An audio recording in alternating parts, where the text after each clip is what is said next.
Yaw or yawing is the nose left or nose right motion of an aircraft around the vertical axis, which is also called the directional axis.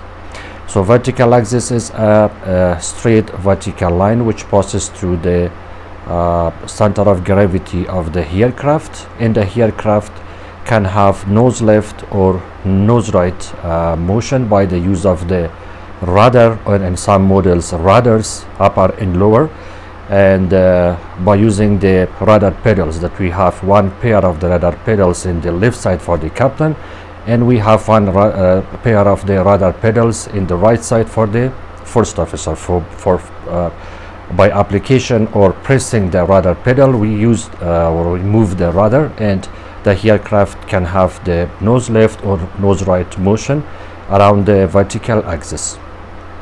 Mainly, rudder is a very sensitive and large flight control. So to move the rudder, we need to have the hydraulic pressure available, and mainly in large commercial aircrafts we have different systems of the hydraulic system. Just one or two hydraulic systems has the main power source to move the rudder, and then we have another source of hydraulic system has a backup. So if the main hydraulic systems fail, then we use the backup system to move the rudder or to yaw the aircraft around the directional axis. We do not have any manual reversion for the rudder, the same as we have for the ailerons and for the elevators, because as we said before, rudder is very sensitive and very large, just a flight control panel, which is not possible for the pilot to use manual reversion or use manually by the head of the cables or the linkages to move the rudder. Mostly large commercial airplanes are equipped with the yaw damper system. So the yaw damper system main function is to control the Dutch rule. In order to understand the meaning of the Dutch rule, what it is and why airplane experiences the Dutch rule, it's I think better to have a short look and summary on our basic studies that we had in commercial courses, to know first the different types of the stabilities, and then we will go to some other effects which causes the airplane to do the Dutch rule. Basically, it's important for an aircraft to have the stability. So mainly we have two types of the stability, which are the static stability and the dynamic stability. For the flights, since the aircraft is flying in the sky, so we should focus mainly on the dynamic stability, and subsystems of the dynamic stability are the positive dynamic stability, then we have the negative dynamic stability, and we have the neutral dynamic stability. I'm sure you will remember the example of a very famous example of the bow and ball, which explains the different types of the stability in very simple words, which is commonly understandable for each and every one. So a positive dynamic stability is when an object is in motion and an external force is applied and disturbs the object from its origin position, then the object has the tendency to return back to its original condition or original position. So this is called the positive dynamic stability. If an object in flight or in motion is disturbed by an external force, and the object tends to continue in its disturbed condition, disturbed direction, so this is called the negative dynamic stability. And then if an object in motion is disturbed by an external force, and the object comes back to equilibrium condition, back to its original condition, not in the point from which it was disturbed, but in another point, this is called the dynamic or neutral dynamic stability. For an aircraft to have a stable flight, then we need to have the positive dynamic stability, but we should remember that the positive dynamic stability should not be so much strong. So if we have very strong positive dynamic stability, then it's going to be difficult for the pilot to move or to have the motion of aircraft along the three axes that we know, the longitudinal axis, lateral or vertical. So there should be a limit for the positive dynamic stability, but anyhow the aircraft should have a stability, either static and dynamic positive stability. So important to know that the aircraft should have a stability along all three axes, mainly the longitudinal axis. So the wings are there to give the stability for an aircraft along the longitudinal axis, and then horizontal stabilizers are there to give the aircraft stability along the lateral axis, and then the vertical fin is there to give the aircraft stability along the directional axis or the vertical axis. Then there should be some relations between these axes, the stabilities.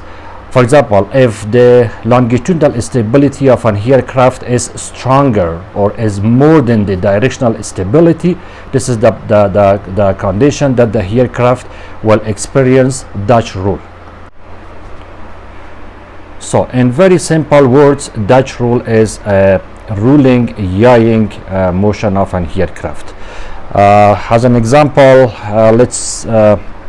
let me present you a very simple example. This is an aircraft during the flight, and we just want to rule either to the left or right. Let's say to the right. So when the aircraft rules to the right, what happens? A component from the vertical lift is derived just to pull the aircraft towards the right. Same thing, when the aircraft rules to the left, a component of the vertical lift is derived to pull the aircraft towards the left. So whenever we turn right, the aircraft is pulled towards the right. So what happens now, in the downgoing wing, which is the right wing, the angle of the wind which is blowing towards the wing, it blows at more right angles to the chord of the chord line of the wing than on the upgoing wing, which is the left wing. Now this angle of the wind which blows at more right angles to the chord of the wing causes the downgoing wing to produce more lift. To produce more lift means to produce more drag. So we do not have any kind of the flight control surface to produce us or to invent us more lift without producing the drag. So more drag causes the nose of the wing in the right side to drop or to yaw to the right, like this. This is an unwanted motion. We do not want this motion here.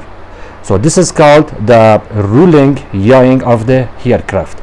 The main cause for the ruling yawing or Dutch rule, that why the aircraft experiences yaw towards the direction when it rules either to the right or to the left, is because of the dihedral effect of the wing. So what is dihedral effect? Mostly in aircrafts with the low wing and swept back, the wing has a dihedral angle. The dihedral angle means for example, if you consider one point in the base of the wing or root of the wing and one point in the tip of the wing, so the point in the root of the wing and the point in the tip of the wing are not in a straight line.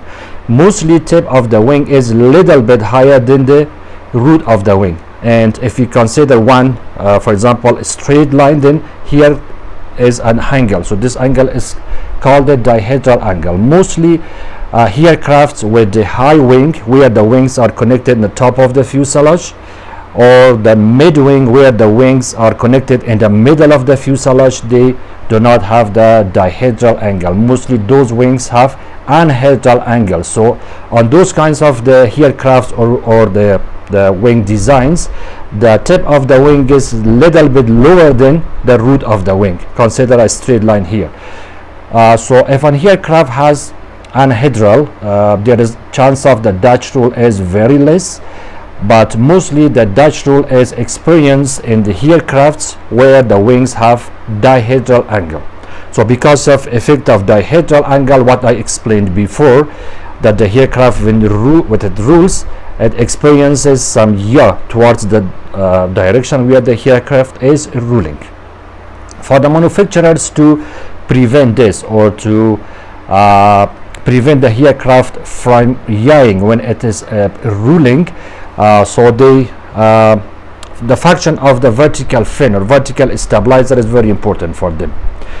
As we know, the vertical stabilizer is giving directional stability, and wings are giving the longitudinal stability. As we said before, when the longitudinal stability of an aircraft is more than the directional stability, the aircraft experiences Dutch roll. Whenever we let me take it straight ahead to you, we roll to the right, at the same time nose drops to the right. This is Dutch roll. Or the same time we roll to the left and nose drops to the left. So this is also Dutch roll. Dutch roll in the right, Dutch roll in the left, or rolling, yawing motion of the aircraft. How to prevent this? Now look, we have two types of the lifts. One is the vertical lift, which is produced by the wings, which enables the aircraft to stay in the air, and then the vertical fin or vertical stabilizer also produces lift. This is amazing for some of the pilots, but remember the basics. In the basics, we know that the vertical fin or vertical stabilizer also produces lift, but this is not going to be a vertical lift. This is going to be horizontal lift. So whenever the aircraft rolls to the right, the angle which the air blows towards the vertical fin differs. So this vertical fin acts like a wing, and lift is produced here. So the lift tends to bring the nose back to the left side, or prevent the yawing. But because the size and design of the vertical fin is not so large enough to fight against the effect of the dihedral, which is on the wings of the aircraft. Look at the wings, the size of the wing, and look at the size of the vertical fin. So there comes two ways or two possibilities for the manufacturers what to do to prevent the Dutch roll. The first possibility is to design the vertical fin very large, but it's not practical because it will increase the weight, the basic weight of the aircraft, and besides, having the directional stability more than the longitudinal stability is also an undesirable condition for the aircraft. You will experience plenty of problems during the flight. The second possibility is to increase the curvature of the vertical fin or the vertical stabilizer in order to produce more lift when the aircraft is rolling to the right or to the left. How it is possible? It is possible by the moving the rudder. So we know from the basics again that as much as the curvature of a surface is more, it produces more lift. As much as that surface does not have the curvature and is streamlined with the flow of the incoming air, it will not produce any lift. So we know that the wing has curvature, upper side and lower side. The upper side curvature is more than the lower side, the lower part of the wing. This is why the wings produce lift. So now the importance of the yaw damper comes into effect here. So what happens when the aircraft rolls to the right, as we said before, then due to the dihedral effect of the right wing, the nose drops to the right as well. Now the vertical fin produces lift just to bring the nose back to the left, and just in simple words, prevent the nose from dropping to the right. Since the amount of the lift produced by the vertical fin is less, now the yaw damper system moves the rudder towards the direction that the aircraft is rolling, so it will create more curvature on the vertical fin, and more curvature will cause the vertical fin to produce more lift, and more lift will drive back the nose of the aircraft towards the left. In this condition, we will have rolling without the yawing. This is the main function of the yaw damper system, which prevents the Dutch roll. And I think I could not find any other simple words to explain the main function of the yaw damper system, but I think this is the better way to understand what its function is. And besides this, the yaw damper system, besides preventing the Dutch roll, it helps us to have a coordinated turn. So what does coordinated turn here means? Again, if you remember from the basics, while we were flying small aircrafts, a single man aircraft, or for example 2 pilot aircraft like Cessna 152, Cessna 172. Remember from the basics, when we were turning to the right, at the same time we were applying the right rudder to have the coordinated turn. But in large aircrafts, we do not press any rudder. When we turn to the right, we turn to the left. This is again the function of the yaw damper system. So yaw damper systems are very lovely and cooperative system for the pilots, performing 2 tasks for them. First, it prevents the Dutch rule, and second, it helps the pilot to have coordinated turn. The coordinated turn means that you turn to the right and its aircraft is pulled to the right without having the yawing.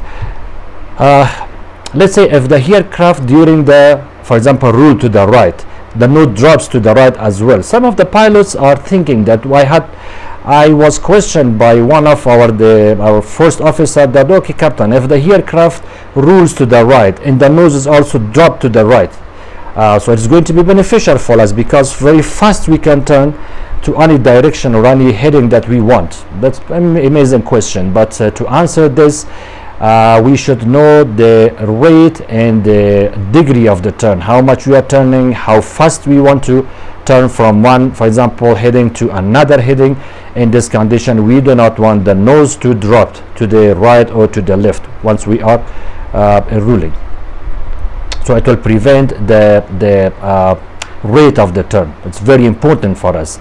As much as we want to have a desirable rate of the turn, we just want the aircraft to rule. We do not want the aircraft to yaw to the direction of the ruling. So this is the main function of the yaw damper system. Later we will look again on the yaw damper system, how it functions, and which systems are cooperating or helping the yaw damper system to prevent the Dutch rule. Coming back to the Boeing 737 classics, namely 300, 400 and 500, the rule control system consists of a rudder, and we have one piece of the rudder. Then we have 4 rudder pedals, as we said before, 1 pair for the captain and 1 pair for the first officer. And the rudder pedals have a rigid connection between each other via rigid links. So any motion of the left rudder will be transferred to the right pair of the rudder, and any motion of the right rudder pedal will be transferred through these mechanical links to the left rudder. And there is not any disconnect mechanism between the pedals in case there is cable jam, or in case there is a linkage, breakage, or any other jamming problem. So there is not any disconnect mechanism, the same that we have in the aileron system. So the rudder pedals are continuously connected between each other. Then we have the same set of the cables which run from the captain rudder pedals and the first of the rudder pedals up to the rudder PCU, or power control unit.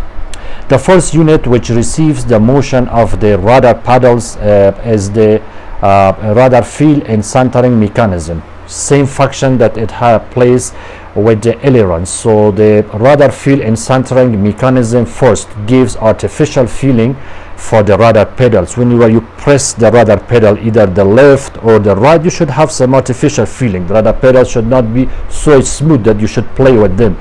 The same that we ride a bicycle. So there should be an artificial feeling.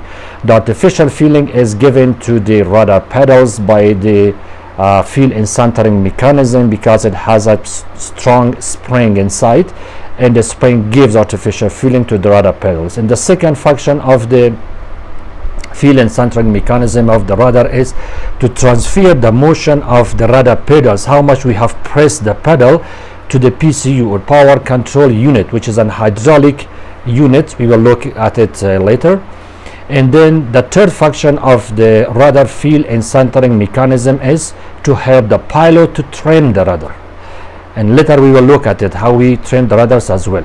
Now, when we press any rudder pedal, the motion is transferred by the set of cables to the rudder field and centering mechanism. Then the rudder field and centering mechanism transfers the motion to the rudder PCU, or power control unit. So mainly we have 2 PCUs for the rudder. We have one main PCU or main power control unit, and then we have a standby PCU or standby power control unit.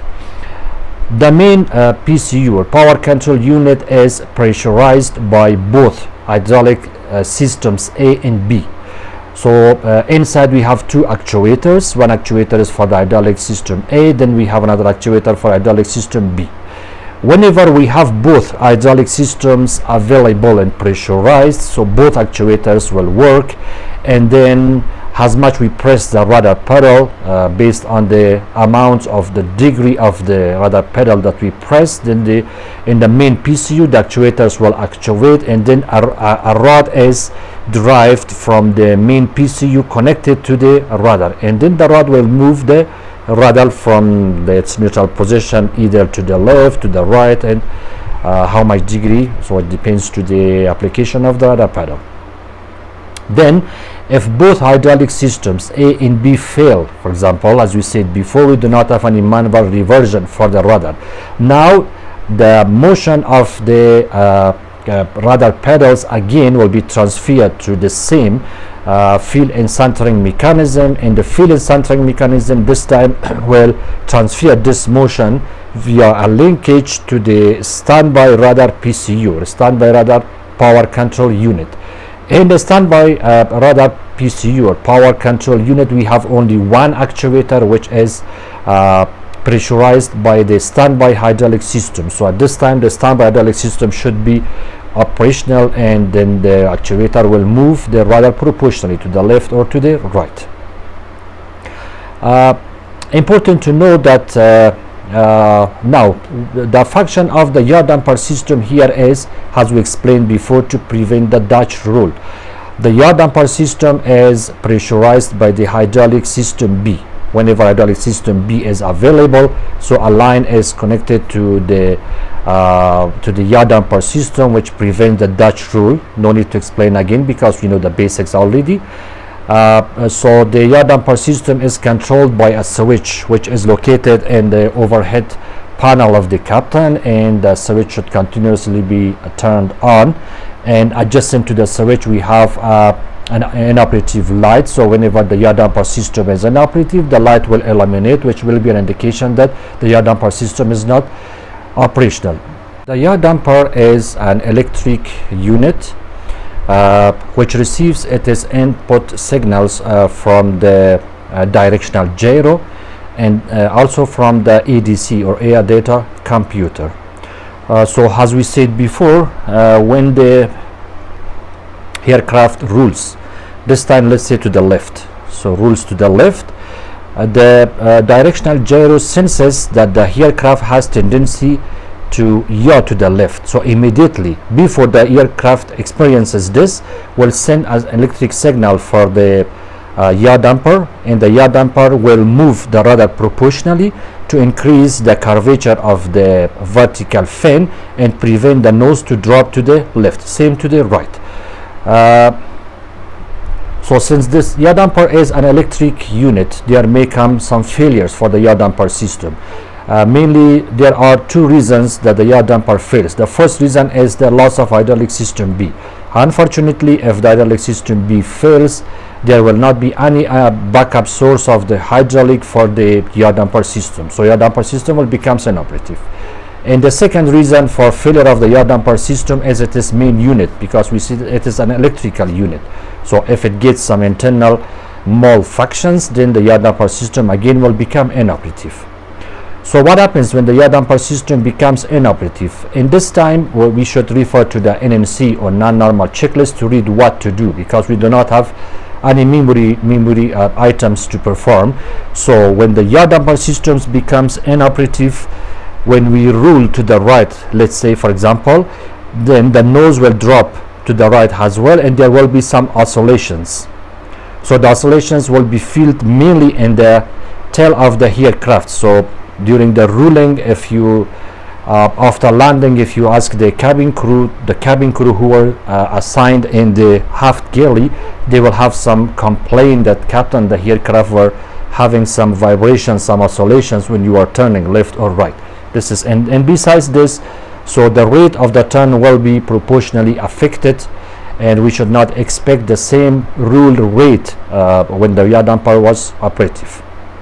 Besides, the switch will not is magnetically held in the on position when the yaw damper system becomes inoperative due to any reason. Let's say, for example, the hydraulic system B failure, or let's say the internal malfunction of the yaw damper unit, then the switch in the overhead panel will not trip to the off unless we put the flight control switch, system B flight control switch, which is also on the overhead panel, to the standby rudder. At this time the switch will trip to the off, and then we will get a yaw damper malfunction light, and then with the master caution lights and the yaw damper and the flight control light. So besides this, let's have three scenarios for the rudder. The first scenario is failure of any hydraulic system, mainly A or B. The second scenario will be total loss of hydraulic system A and B, and the third scenario, and the worst scenario, will be the all hydraulic system failures like A, B, and standby. If only single hydraulic system fails, for example system A, there is nothing to worry about because we have hydraulic system B available, and the hydraulic system B will help the rudder main PCU or power control unit that to actuate the hydraulic system B actuator, and we have a full authority of the rudder during all phases of the flight. Based on the non-normal checklist, we should place the hydraulic system A flight control switch to the standby rudder. When we put the switch to the standby rudder, and this time the standby hydraulic system will be operational. The standby pump will start its operation, and then the standby rudder PCU power control unit will be pressurized. So still we have two sources to move the rudder. One source from the hydraulic system B through the main rudder PCU or power control unit, and the second source will be from the standby hydraulic system through the standby PCU power control unit. Same goes with the hydraulic system B failure, but in hydraulic system B failure, besides we lose one actuator in the main rudder PCU, which is from the hydraulic system B, we will lose the yaw damper system as well. So if both hydraulic systems fail, system A and B, then again there's nothing to worry because we can place the flight control switches A and B based on the non-normal checklist to the standby rudder, and this time we have the standby hydraulic pressure available to the standby rudder PCU or power control unit. Still we have the full authority of the rudder during all phases of the flight. Important to know that we do not need full authority of the rudder during all phases of the flight. In two phases of the flight we need full authority of the rudder, meaning that we are able to move the rudder in full deflections to the right, full deflections to the left, and which are during the takeoff and landing. During other all phases of the flight, because we have higher speed, so the higher speed will help the rudder to be more and more sensitive, because we have the flow of the air towards the rudder. So in these or in other phases of the flight except the takeoff and landing, we need lesser authority of the rudder. To perform this, we have two electrical units which are installed in the hydraulic system A line and in the hydraulic system B line to reduce the amount of the hydraulic pressure which is applied on the rudder. So in the hydraulic system A line we have a RPR, which is the rudder pressure reducer. There's an electric unit which is connected upstream of the hydraulic system A line.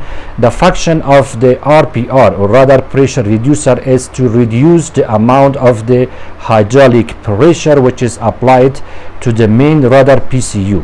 Same in the hydraulic system B line, we have another unit which is the rudder pressure limiter, which is abbreviation is called the RPL. So these two units, the rudder pressure reducer in the hydraulic system A line, in fact the input line, and then the rudder pressure limiter or RPL in the hydraulic system B line reduces the pressure of the hydraulics on the rudder. But when and how?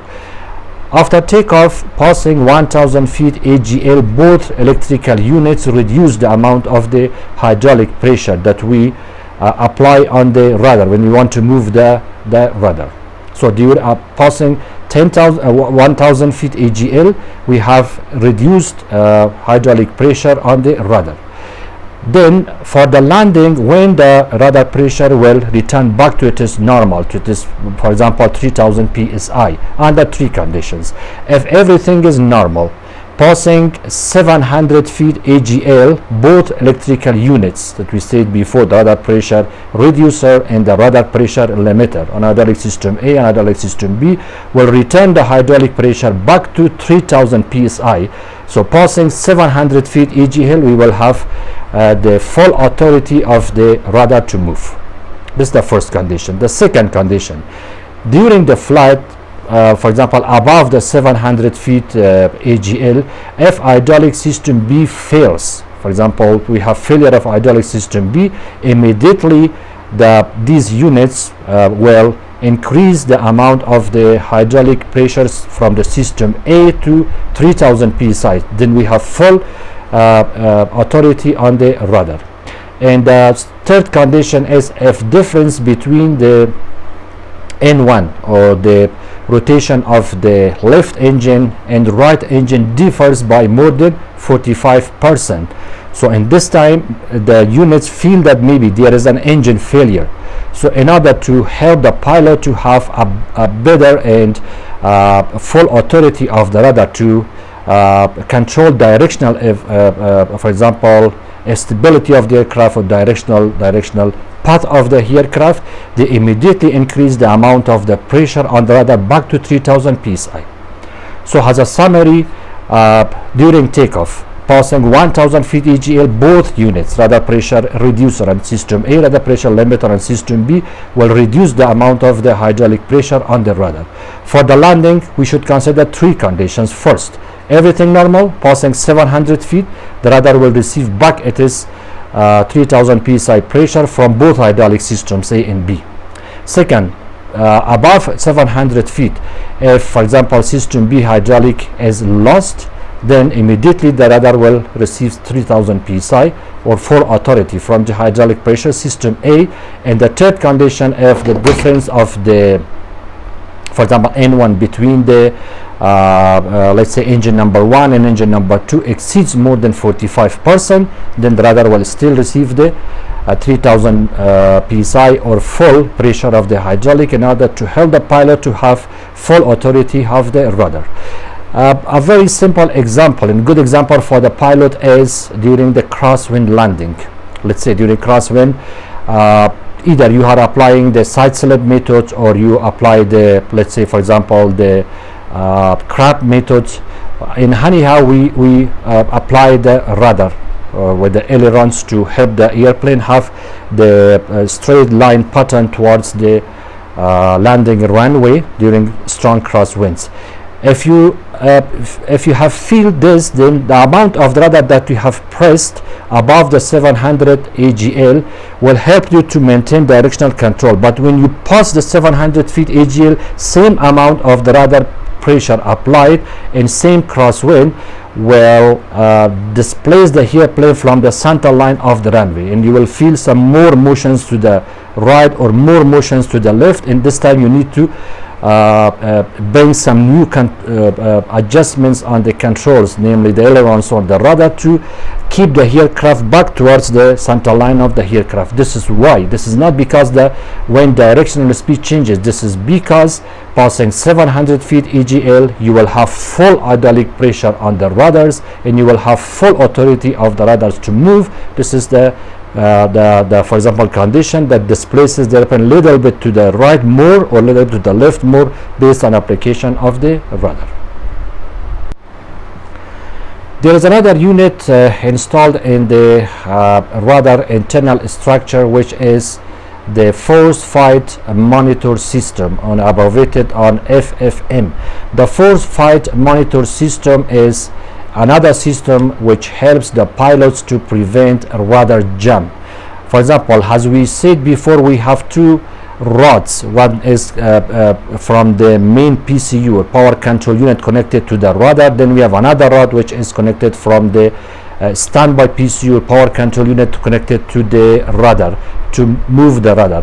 For example, if there is a linkage breakage, for example, in one of these linkages from the main PCU or maybe from the standby PCU, or maybe there is some breakage, some jam on the actuators, two actuators in the main rudder PCU or one actuator in the standby rudder PCU, the force fight monitor will immediately take the action and will isolate that linkage from the rudder. Isolate does not mean the linkage will be disconnected. No, the linkage will still be connected, but the force fight monitor system will just change this linkage as a free linkage. So free linkage means that as we move the rudder by other operational linkage, this jammed linkage will also move proportionally with the rudder without just blocking the way or blocking the motion of the rudder. This is another system which is totally automatic, and the pilot does not have control on the FFM or the force fight monitor system. There's only some internal structure of the rudder which prevents one breaked linkage to prevent the motion of the rudder. Same as ailerons and elevators, we can trim the rudder. So as pilots, we remember when we say trim the rudder, our mind goes to the engine failure. This is something that we experience in simulators. In each and every simulator, engine failure and engine fire is a soup which is given for the pilot, saying that you are invited in a party, so the first thing that will be brought to you to eat is this soup. So engine failure, engine fire is the soup of the flight simulator which is given to us. So whenever we say rudder trim, our minds goes to the engine failure, goes to the engine fire, or goes to the engine the major separation. But mainly we are trimming the rudder not only for the engine failure conditions, but in other conditions also we need to trim the rudder. For example, the load is not properly distributed. For example, we have some, let's say, some undistribution of the or unequal distribution of the fuel in the tanks. In this case, we need to trim the rudder. The rudder is trimmed electrically. To trim the rudder, we do not need any hydraulic system pressure, mainly AB or standby. That's a totally electric system. So we have a switch installed on the aft pedestal of the cockpit, and by moving the switch either to the left or either to the right and keeping it there, we trim the rudder. And then we have a scale adjacent to the switch. Look at the scale and how much the units you need to trim the rudder, starting from 1, 2, 3, 5, 10, 15, any units that you need. So once we trim the rudder, then an electric signal is fed to the fill and centering mechanism, and the fill and centering mechanism will displace the rudder from its original position. Now the rudder is flush with the vertical fin, but once we trim the rudder either to the left or to the right, the rudder will be displaced proportionally, and then this is going to be the neutral in the new position of the rudder. Now any application of the rudder pedal will move the rudder from this position, and once the pedals are back to the neutral position, the rudder will come back to the flush position, but still the amount of the trim will be kept on the rudder. Another important function of the rudder is during the engine failure, engine fire. We know the difference between the engine failure and engine fire is that once we get engine fire, mostly after takeoff or maybe below 400 feet or maybe passing 400 feet, there is not any urgency to apply the rudder because still the engine is producing thrust. Okay, inside we have fire, but the engine compressor and the engine, for example, turbine has not been stopped immediately. So it is still running and the engine is producing thrust, but we have fire inside. So by applying the memory items of the non-normal checklist, we try to just to extinguish the fire in the engine.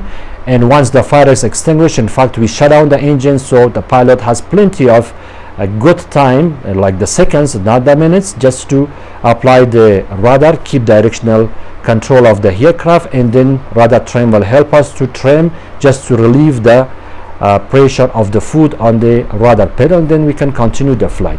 But the worst scenario is when we get engine severe damage. So the engine severe damage is that condition that the compressor or maybe the turbine or anyhow the rotation part of the engine, maybe the shaft which connects the, for example, compressor to the turbine, immediately and suddenly stops its operation.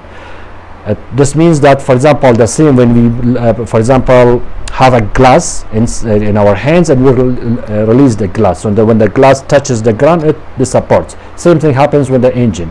This condition is called the engine severe damage. Immediately the engine stops its operation, and when you look at the parameters, you see all the parameters in one EGT fuel in twin fuel flow all stops. This is a worst condition scenario because the aircraft immediately makes a rule towards the failed engine. Why? Because let's say, for example, after departure the engine number 1 is severely damaged. So when the engine number 1 is severely damaged, since the engine number 2 produces normal thrust, the aircraft will have an immediate turn towards the left. So to prevent this, a very common scenario here, or a common call which should be in the mind of the pilot, is the dead engine, dead feet. This means that your left feet will be inoperative. Immediately you should smoothly press the right rudder. When you press the right rudder, the aircraft nose will come back to its original position, and then play with other controls like the ailerons and the amount of the thrust. I do not want to deal with the non-normal checklist here because it is going to be away from our discussions. Now, what happens when you continue the climb in order to relieve the force on your right feet, because that needs plenty of force to keep the rudder, and then play slightly with the rudder paddle, then you need to trim the rudder. Remember, the rudder should be trimmed towards the direction that you have pressed the rudder. So as much as you trim the rudder, smoothly relieve the pressure on the rudder, mainly here in this scenario the right rudder. Once the pressure is completely relieved on your feet, look, relieve the or for example your feet from the rudder pedal, both feet, and you will see the aircraft will continue and beautifully fly in its original condition. And some models of the aircraft like Airbus 320, this is not a need for the pilot to press the rudder pedals when one engine fails, because the aircraft automatically will send a signal for the rudder, and the rudder will automatically be trimmed towards the any desired condition, just to keep the aircraft directional control or directional path whenever one engine fails. So colleague, this was a very short and I can say comprehensive summary of the rudder and rudder control system, or the yaw control system on Boeing 737 Classics. There is nothing else to discuss about, and this is a rough knowledge and rough for example understanding of the yaw control system, which each and every pilot should have on his and her mind whenever they are flying the 737 Classics. Thank you very much for watching the video. Please leave your comments in the comment box of this video, and time available I will read your questions and will answer as much as I can. If I cannot, I will have in fact the manuals to go and find the answers for you. Thank you very much, and wait for the next video. In the next video we will talk about the high lift devices, mainly the leading edge, trailing edge, and trailing edge flaps and slots. Thank you and God bless all.